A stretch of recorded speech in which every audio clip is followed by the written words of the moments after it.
Reading through the Bible in 1 year, February 28th, Exodus 14, Job 22, 13 through 30, Mark 14, 51 through 15, 5, and 1 Corinthians 10, 23 through 11, 16. Then the Lord said to Moses, "Tell the people of Israel to turn back and encamp in front of Pi Hahiroth."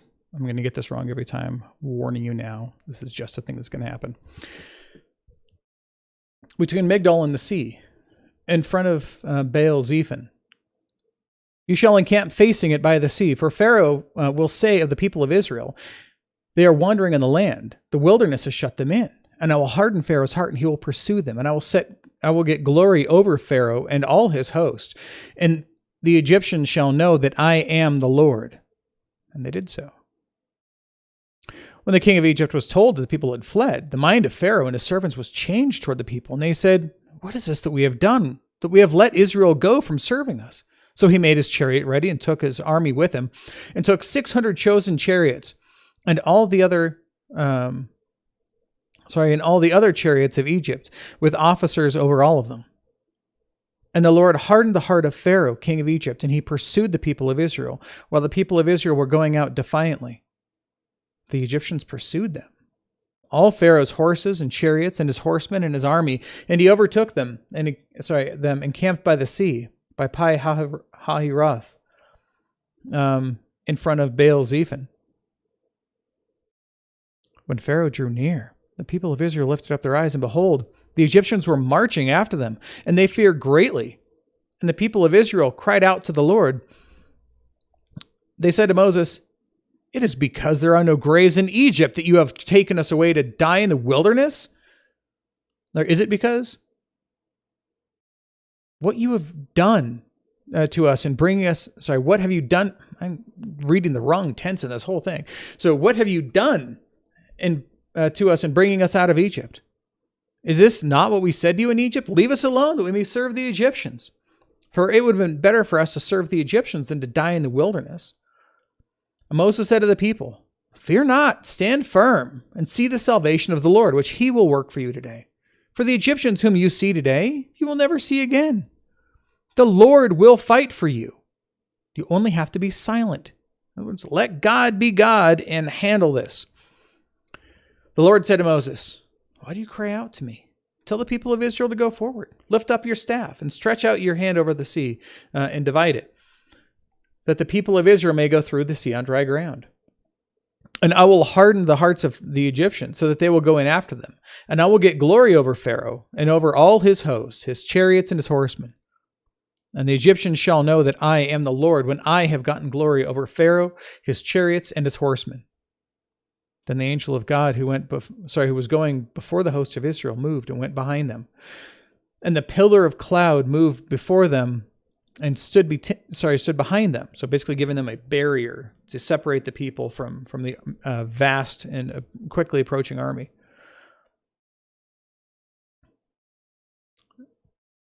Coming between the host of the host of Egypt and the host of Israel. And there was the cloud and the darkness. And it lit up the night with no one coming near. No one coming near the other all night. Because again, they were terrified. They didn't know what to do with this. Then Moses stretched out his hand over the sea, and the Lord drove back the sea by a strong east wind all night, and made all the sea dry land. Or made the sea dry land. And the waters were divided. And the people of Israel went in the midst of the sea on dry land, or dry ground, the waters being a wall to them on their right hand and on their left. The Egyptians pursued and went in after them into the midst of the sea, all Pharaoh's horses, his chariots, and his horsemen.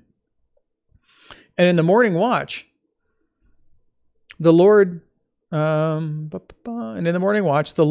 pillar of fire and of cloud looked down on the Egyptian forces and threw the Egyptian forces into a panic, clogging their chariot wheels so that they drove heavily. And the Egyptians said, "Let us flee from before Israel, for the Lord fights for them against the Egyptians." Then the Lord said to Moses, "Stretch out your hand over the sea, that water may come back upon the Egyptians, upon their chariots and their horsemen." So Moses stretched out his hand over the sea, and the sea returned to its normal course when the morning had appeared. And as the Egyptians fled into it, the Lord threw the Egyptians into the midst of the sea. The waters returned and covered their chariots and their horsemen.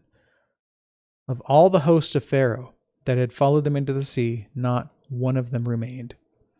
But the people of Israel walked on dry ground through the sea, the waters being a wall to them on their right hand and on their left. Thus the Lord saved Israel that day from the hand of the Egyptians, as he had promised. And God saw the Egyptians dead on the seashore. And Israel saw the Egyptians dead on the seashore. Israel saw the great power that the Lord used against the Egyptians. So the people feared the Lord, and they believed in the Lord and in his servant Moses. Now we're in Job 22. And I'm going to roll back a little bit so we can finish the statement from Zophar. Is not God highest in the heavens? This is him defiantly responding to Job, saying basically, Eliphaz on Zophar, basically saying, that there has to be some sort of semblance of order in this universe. And the semblance of order that he believes in is simply the semblance of order that says that all of the people who serve God and seek to honor him rightly, that these are people who have good things happen to them and bad things happen to those who don't, right? I refer to it basically as karmic Christianity, right? So you believe that if you do things well, right? If you do what God says, or I know people who were from my own fundamentalist background, people who don't eat pork because, the Bible says not to eat pork. In the Old Testament, yeah, we're in the New Testament time, Old Covenant, New Covenant, different things. But if that's an issue for you, again, as we went through Romans 14, then so be it, right? But there are a lot of people who honestly believe, and a lot of churches I've been to, and I've been through a lot of churches, we move a lot, who believe that God will bless those who do their best, right? Who try to serve him with all of their might and all of their mind and all of their other things, right? As if God is going to hold out his hand just for those people who are finding themselves, doing their darndest to do whatever God wants. But the people who aren't, those people are going to be punished. So it's not out of love of God that they seek to serve him. It's because of this fear. And yeah, absolutely, we are to fear God, right? The Egyptians that we just read about, they are fearing God right now. He separated an entire city and destroyed Pharaoh and his entire army directly in front of them and protected them the whole time. All right? This is a terrifying thing for them. So yeah, they live in the fear of God right now. We'll get to that later. But even in this instance, you can fear God, right? Just like the demons know God and they fear him because they're terrified of him. But that doesn't mean you serve God. And that's the difference we're seeing here. So what Eliphaz and Job's friends are talking about is that there has to be some sort of simple rule, right? Well, if I do good things, then good things are going to happen. And Job explained it. No, there are people who do evil, who seek only after themselves and who mock God, and they live long lives, right? They have these amazing stories that people can tell of them because of all the great things they've done and blah, blah, whatever, right? These people live for a very long time. Nothing bad ever seems to happen to them. Everything seems to work well for them. And that's just the way it works, right? And we've seen this in our own world. How many angry atheists do you know who continually mock or attack God, even in your own family, who seem to do okay, right? They have jobs. They're doing well. They own nice homes. They're well respected in the community. People seem to like them, right? When they die, people mourn over them because these people that they know are dead, right? Does that sound at all like what Eliphaz, Zophar, and I forgot the other guy's name, Bildad are saying here? Nope. Psalm 73, which we're going to get to later, perfectly describes this. So if you want to skip ahead and read that on your own, you'll see what I mean. But let's continue on. So here's Eliphaz responding. Is not God in the heavens? See the highest stars, how lofty they are. But you say, what does God know? Can he judge through his deep darkness? Thick clouds veil him, so he does not see. Again, Eliphaz is still coming up with all of these false things that he's accusing Job of. Because obviously all of these terrible things happened to Job, so Job must have done all of these things, right? As we read yesterday, you have exacted pledges for your brothers for nothing and stripped the naked of their clothing, right? You've given no water to the weary. You've withheld bread from the hungry. You have sent widows away empty, and the arms of the fatherless were crushed. Basically, he's saying, you're this terrible, horrible person. Well, now he's accusing him of attacking God and God's intelligence and God's knowledge and God's power. Will you keep to the old way that wicked men have trod? They were snatched away before their time. Their foundation was washed away. They said to God, depart from us. And what can the Almighty do?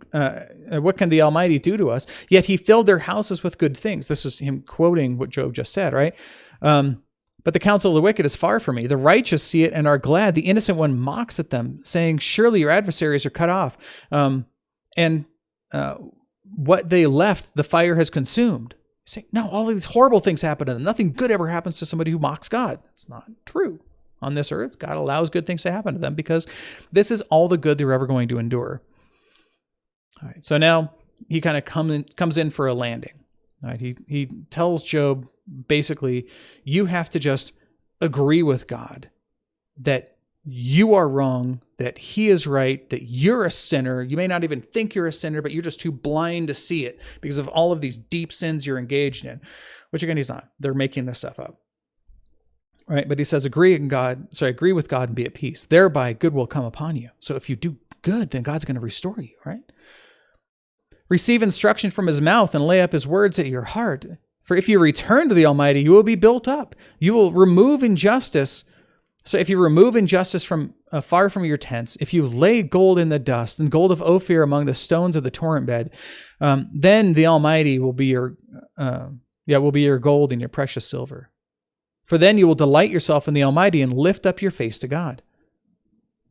You will make your prayer to him, and he will hear you, and you will pay your vows. You will decide on a matter, and it will be established for you, and light will shine on your ways.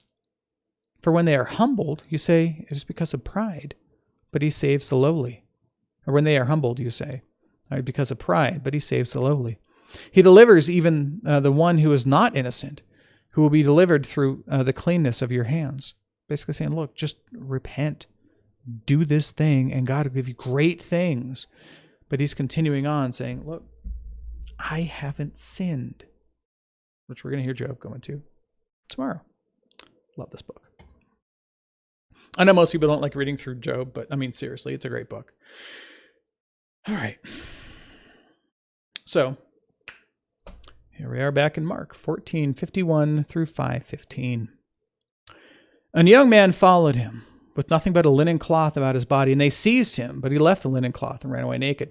Now, there are some thoughts that this may be Mark, who happened to be nearby, seeing what was going on, saw the commotion. They try to capture him thinking he was part of the party of Jesus and his disciples, but he ran away and he left his clothes and took off because they were grabbing him by his clothes. So he just shuffled them off and took off. It's not really clear, but it could very well be. I'm of the party or the group that believes that it actually probably was him, but let's continue on.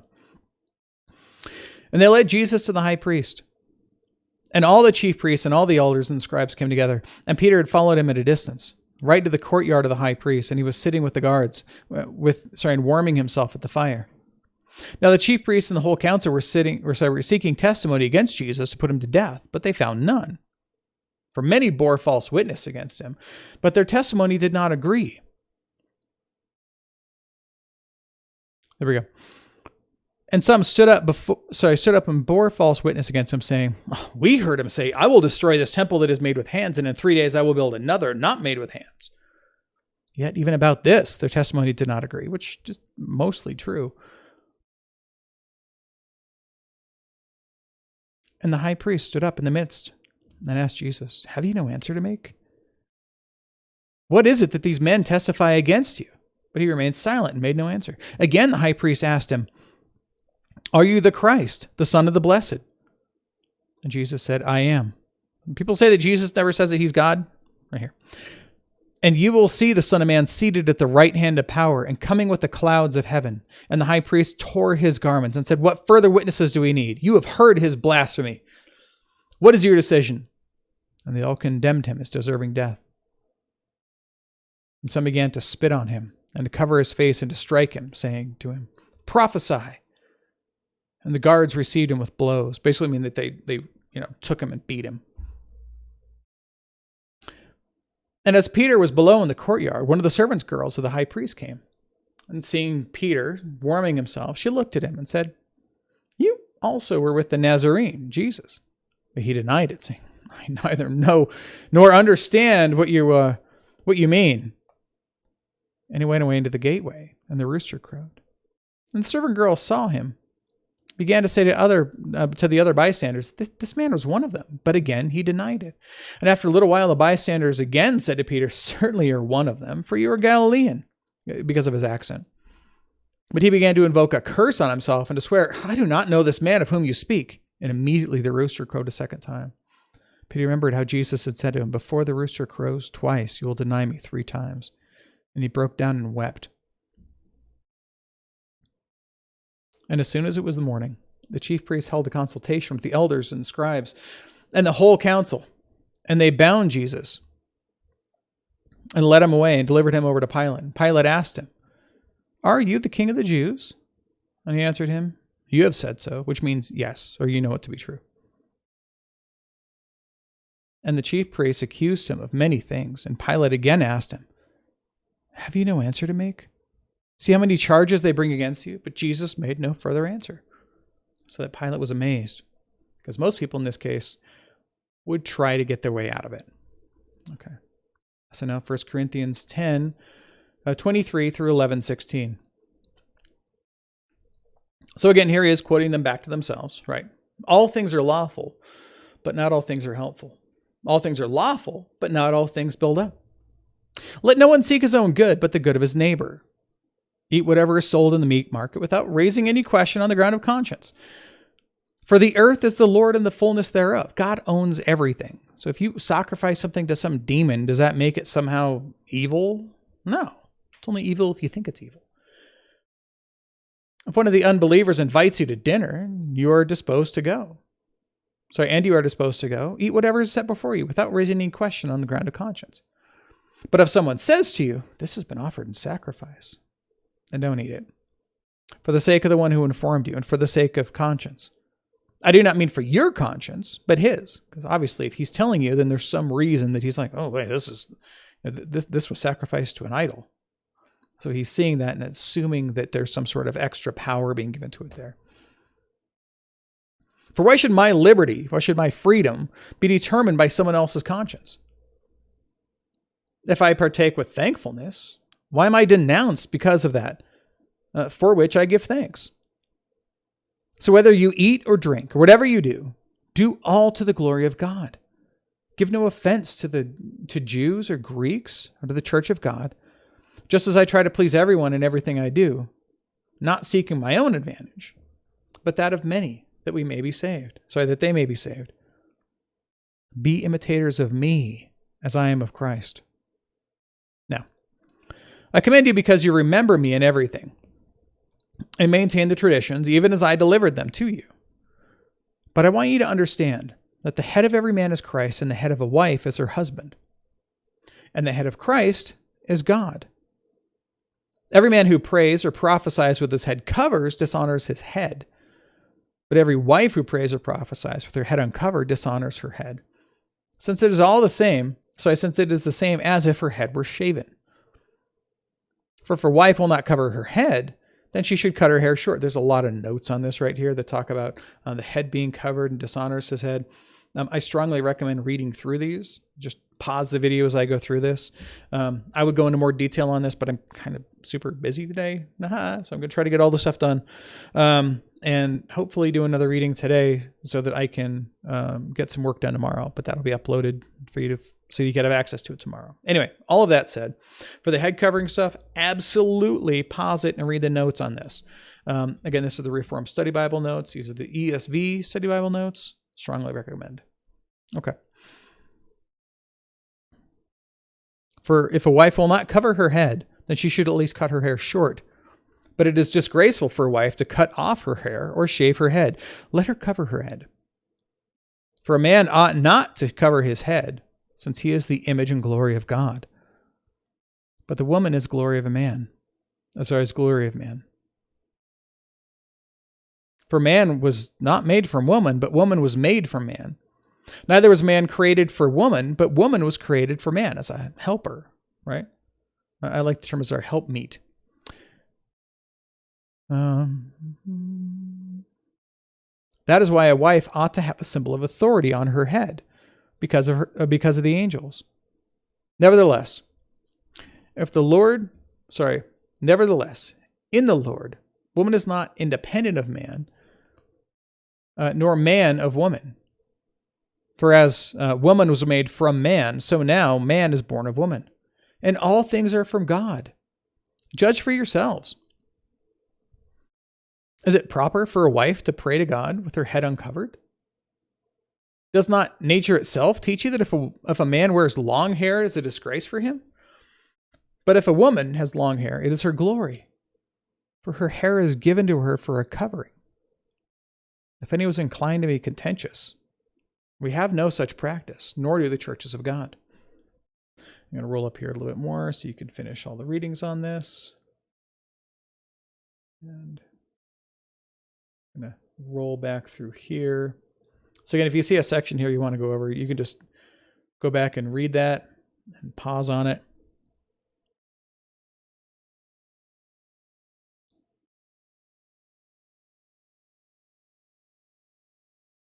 Okay. Yep, and that should do it. So there you go. Okay. That said, we'll see you guys tomorrow. Behold the word of the Lord.